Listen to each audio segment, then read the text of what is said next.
Welcome to the Success Sensei Podcast for anyone interested in success, happiness, and balance. We'll teach you how to be a black belt at life. And now, your host, former professional fighter, multiple world champion, entrepreneur, and investor, Robert Devane.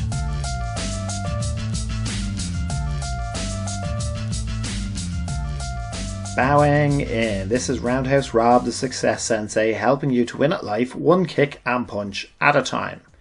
Episode 118. And it's the Friday Blitz. The Success Sensei Friday Blitz coming at ya. Do you even know who you are? So figuring out ourselves is a lifelong journey. Well, we change a lot, but the fundamentals kind of stay the same, and the quicker you are to figure yourself out, the better. This is what I love about martial arts. It's kind of that type of a journey of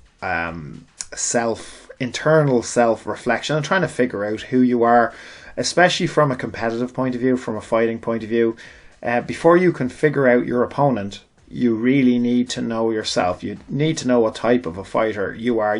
It's too late to be trying to make those decisions in the ring or the cage or in the battlefield or in the business boardroom to be trying to figure out who you are.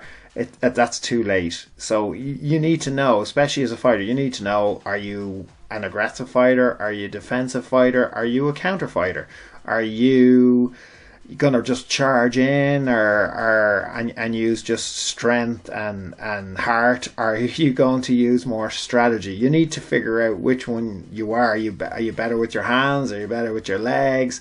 Are you anaerobically fit? Are you aerobically fit? Which is your energy source? Etc, etc. You get what I mean. So the quicker you are to figure out all that, then the quicker it is to make the right decisions in the right moments, and to try to figure out as well your opponent. Now, it's not all about your opponent, but it's just your own path in life is easier when you know who you are.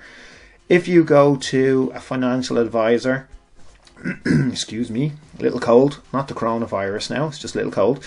If you go to a financial advisor, the first thing they're going to do is do a risk assessment, personality profile, and figure out where you are. Are you adverse to risk? Are you very conservative when it comes to risk? Are you absolutely crazy and mad for risk? Are you somewhere in the middle?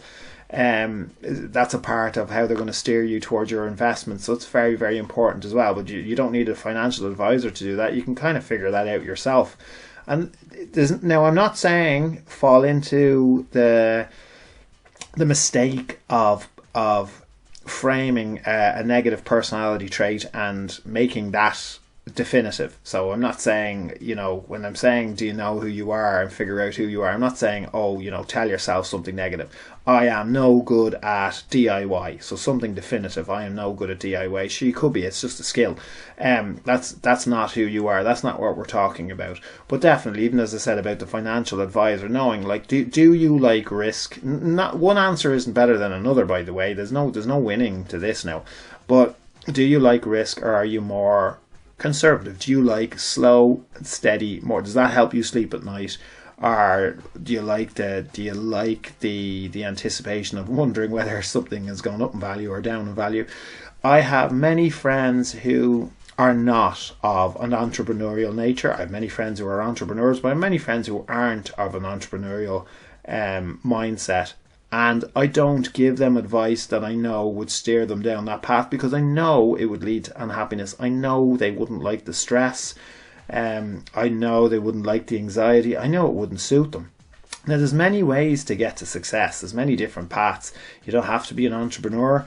You can be a high-earning, you can have a high-earning occupation, and be frugal enough, and you'll absolutely get there. Make the right investments. You'll absolutely get there. Or you can be little bit riskier and be an entrepreneur. One isn't necessarily better than the other, but you need to figure out who you are. You need to figure out what is that motivates you. Why do you do what you do, and be fairly factual about it.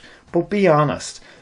And through the process, make sure you don't give yourself any self-limiting beliefs, because that's not what this is about.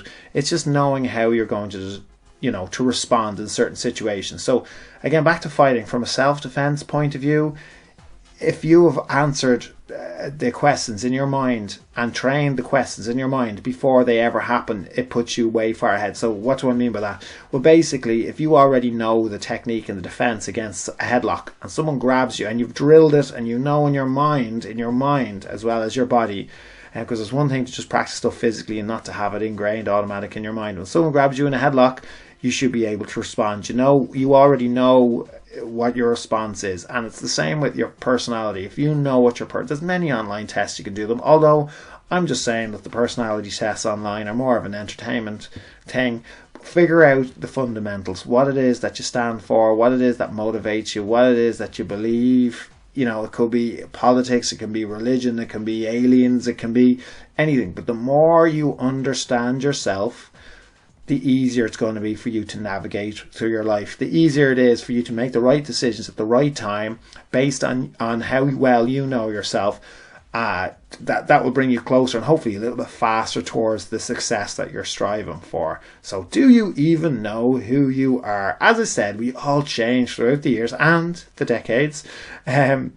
So it's a constant evaluation, constant process. I mean, hopefully we're all still evolving. Hopefully we're not the same people we were 10 years ago. But I guarantee you from your childhood, I don't care what age you are now, but from your childhood, I guarantee you there are fundamentals there in your personality and the way you think and the way you're made that are definitive. So it helps if you really understand yourself. That's the key to success and the key to happier decisions and a happier life, and hopefully less of a struggle, because it's when you go against your own natural instincts and your own natural fundamentals, your own natural mindset, that things can be a hell of a lot harder.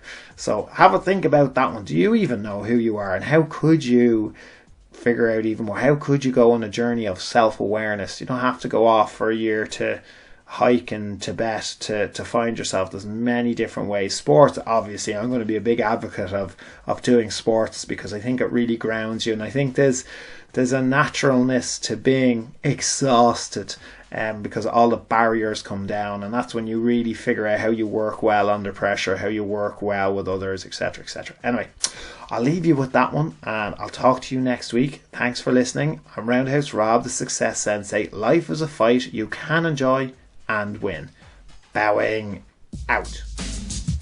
This has been the Success Sensei, fighting the winning fight. So add us, subscribe, like, and comment. Keep those hands up and keep moving forward.